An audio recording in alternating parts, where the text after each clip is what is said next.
If 1,000 ants had to fight a black widow, what would actually happen? Would the spider's venom come out on top, or would the sheer number of ants overwhelm her? Well, in this video, I'm gonna test ants against that and tons of other interesting scenarios to see how strong ants really are. The only problem is I don't have 1,000 ants. Thankfully, I found this website that sells just that. And the coolest thing is it's a mystery species, meaning we might actually get something really good. $300. Let's just add this to the cart. And I bought the most expensive shipping option to make sure the ants would arrive without any dying during the shipping. Oh, I am so excited. As long as I get a good species, it's gonna be so fun to watch these go against the black widow and everything else I have planned for them. Anyways, I brought them to the recording area and opened up the package, and I was kind of surprised by what I found. Nah, are they in here? Oh my gosh, okay, there actually is like 1,000. Okay, at least I didn't get scammed. Since they were in a pill bottle, I couldn't really get a good look at them, so I got a clear container and dumped them all inside. Instantly, you could now see the true scale of what 1,000 ants actually looks like. And at least, I think it's 1,000. I'm not counting all these guys. And after analyzing the species, I realized that these were harvester ants, which are equipped with venomous stingers and massive mandibles, meaning yes, this was actually going to be a very interesting video with everything I was going to test. Now, for these 1,000 ants to be able to fight a black widow, we first need to get them in a nest.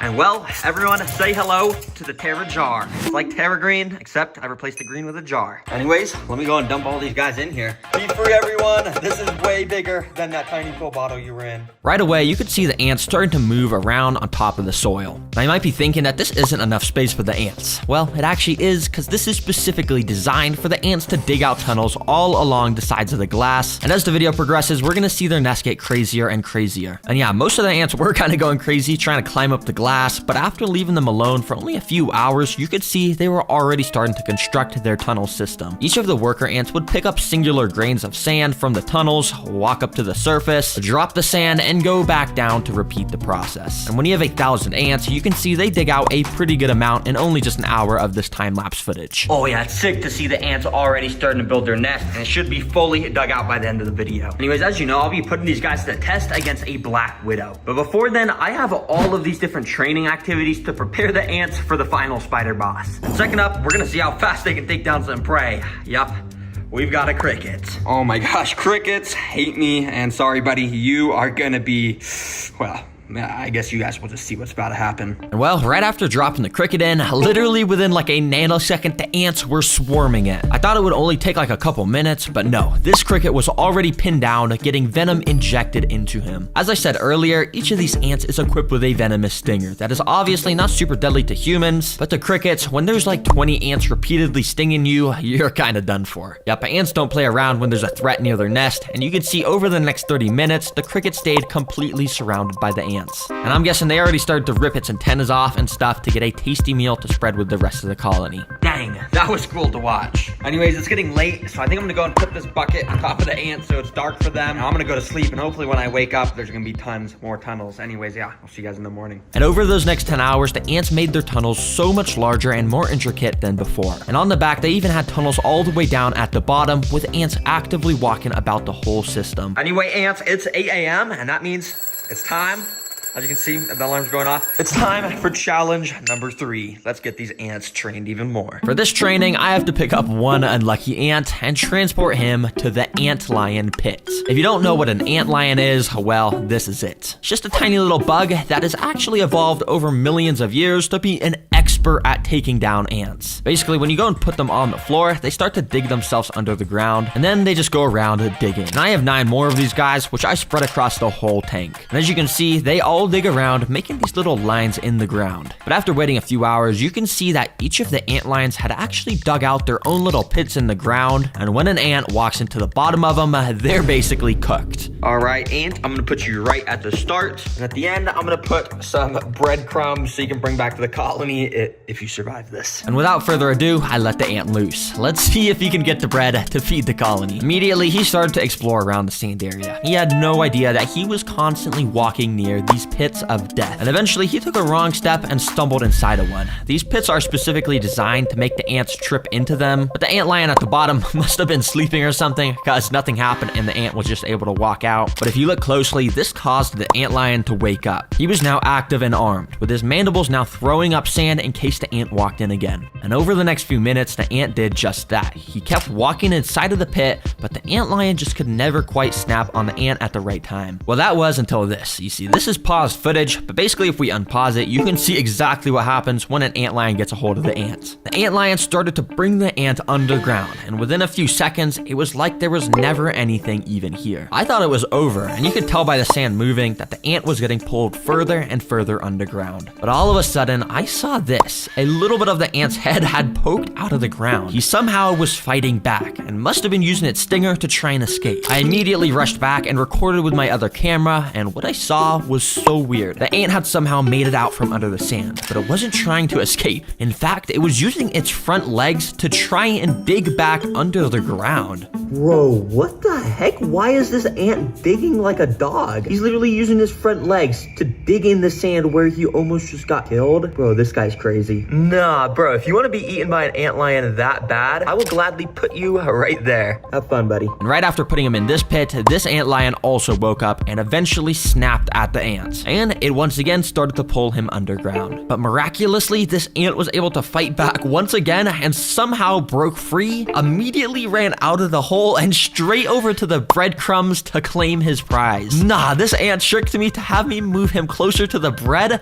and now he somehow won the challenge. Nah, bro, there is something up with these ants. I'm being dead serious. How on earth did he escape the antlion pit over here? And how on earth did he escape this one and then know to go to the bread? And now he's trying to bring bread back to the colony. Bro, well played. You survived. I'll bring you and all the bread back to the colony. So I brought it all over to the nest, and the entire colony was clearly super excited because they all swarmed the bread and started taking little pieces of it underground. Anyways, I went and waited a few hours and came back to find the nest even bigger once again. But the ants still are not done with their training sessions, and next up, we gotta see if they can survive some Venus flytraps for some food. So I immediately picked up some of the workers to bring them to the flytrap minefield, completely decked out with tons of Venus flytrap plants. For the food on this obstacle, we got a gorilla. I'm just kidding. I don't know why it's packaged in this. Basically what it is just a bunch of oats, and I'm just gonna feed these to the ants. Let's put them inside. You see, each Venus flytrap has these tiny little trigger hairs inside of them, and when something touches them, it causes them to close. And if I carefully put the oats in between the hairs without hitting any of them, I can basically just put the food in here, which will make the ants have to carry them out. But it was actually pretty hard to get the oats perfectly inside, so I ended up just spreading the oats everywhere around the tank. All right, let's see how the ants do in here. I have a feeling they're not gonna do too well, but yeah, we'll see. Immediately, the ants had started to swarm out the tube that I put them in, and they were probably really confused of why they were all just transported away from their nest. And for a little while, they kind of just walked around, investigating their new environment. But that was until a couple minutes later, where this first ant walked up to a Venus flytrap plant. He probably had no idea that these plants were basically alive and wanted to eat him whole. Thankfully though, this guy was able to walk out of the plants without triggering any of the traps. However, a few minutes later, this ant walked up to another one of the plants, and well, this time all I'll say is he wasn't as lucky. Surprisingly, he wasn't super attracted to the oats, but it did seem like he may have been attracted to the traps themselves. You see, Venus flytraps create a very thin layer of nectar around the lip of the jaws to lure insects in. And eventually, this ant ended up, well, walking into one, hitting a trigger hair, and just like that, he was now stuck inside of the jaws. As you can see, the ant was just walking around inside trying to escape, and he had no idea what to do. Too bad for this guy. This trap is going to release a type of acid over the next few days to basically just turn him into some nutrients to make the plant even stronger.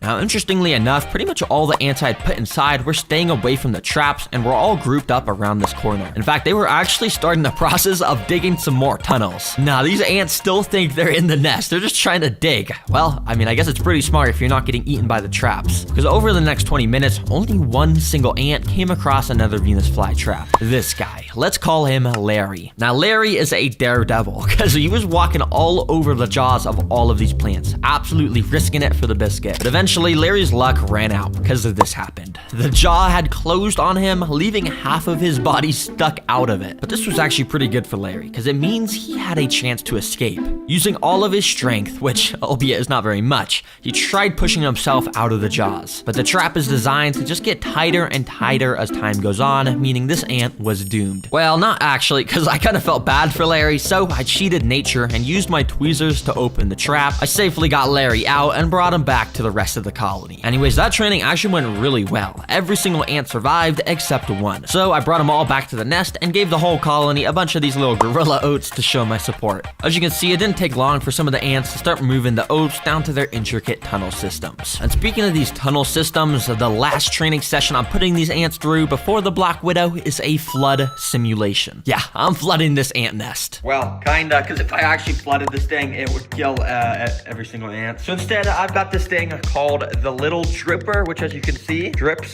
some water droplets very slowly. Yeah, it might seem kind of lame, but this little bit of water should be enough to eventually collapse part of the ant's tunnel system. And if it does collapse, if they can fix it quickly, it means they would have passed all my training missions, and that means they're ready for the Black Widow. So I immediately started to drop the little droplets of water. And initially, the ants were very confused. Some of the droplets were hitting the ants and making them get completely drenched in water. But to my surprise, it almost seemed like the ants wanted to get wet, because more and more of the ants started to gather around where the water was dropping, and eventually a whole pile of ants was getting completely soaked by it. You see, ants are amazing in their ability to work as a team, and in the wild, if a real flood occurred, a massive ant colony would literally join together to make a raft out of their bodies. And that way the important stuff like the queen and eggs could stay on the top and stay dry to ensure the future of the colony. And on a mini scale, this is sort of what the ants are doing here. They're joining together to make a shield out of their bodies that will prevent the water from getting into their tunnels where all the eggs are stored. Wow,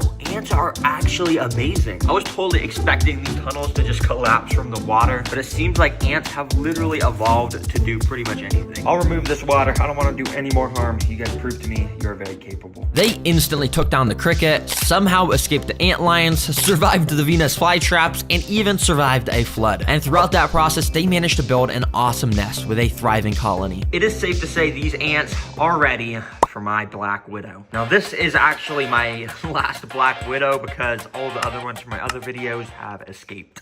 Yeah, don't tell my mom. But anyways, I went and put the Black Widow in a container so you guys could get a good look at it. And as you can tell, it has that insane, iconic red hourglass abdomen. Wait, sorry. This is my pet robot Black Widow. This is not the real one. Here is the real Black Widow. As you can tell, it's extremely creepy. And under its glossy black abdomen is where the red hourglass is located. These guys have an insane amount of venom, so if it even bites a single ant, it's safe to say it's gonna be a goner. Anyways, here is the tank where the final battle will take place. I went and put a few sticks from my backyard, then I put in the Black Widow. Immediately, she started climbing all over the sticks, and I went and waited a little while she sort of settled in and found a nice spot to rest. Once she did, I went to the ant nest, scooped a good amount of the workers into a tube so we could get this battle started. Let's get these ants in here. Let the games begin!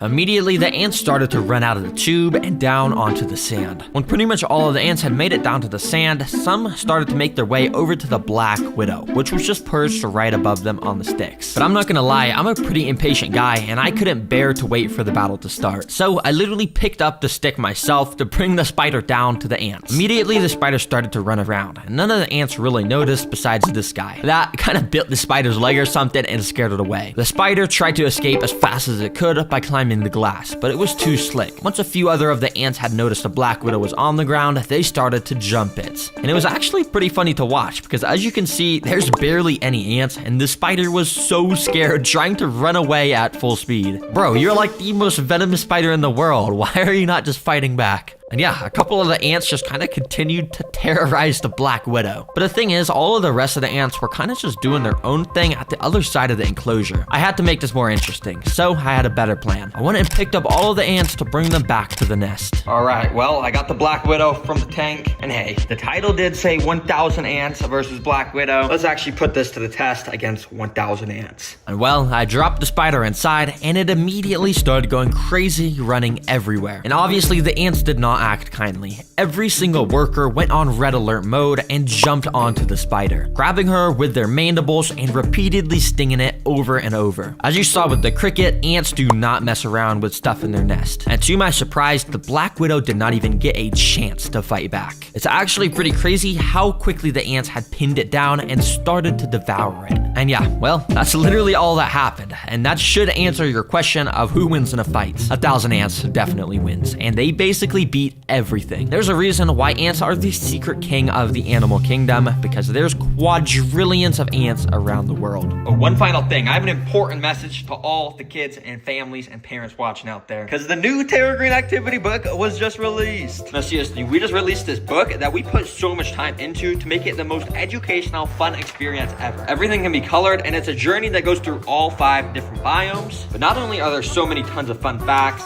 but it has you test your creativity. Like on this page, you got to design the perfect habitat for a mud skipper. And then this one, you even get to design your own axolotl for each of those. I mean, I could talk about this for like 10 minutes, but if you just want to learn more, and if this sounds interesting to anyone out there watching, check it out on terragreenstore.com. There's some more information. Thank you so much for watching this video. And yeah, it's over now. Hey, boy. Oh, you're a good boy. I know you guys just like seeing my doggy, so yeah, he's just kind of sleepy right now.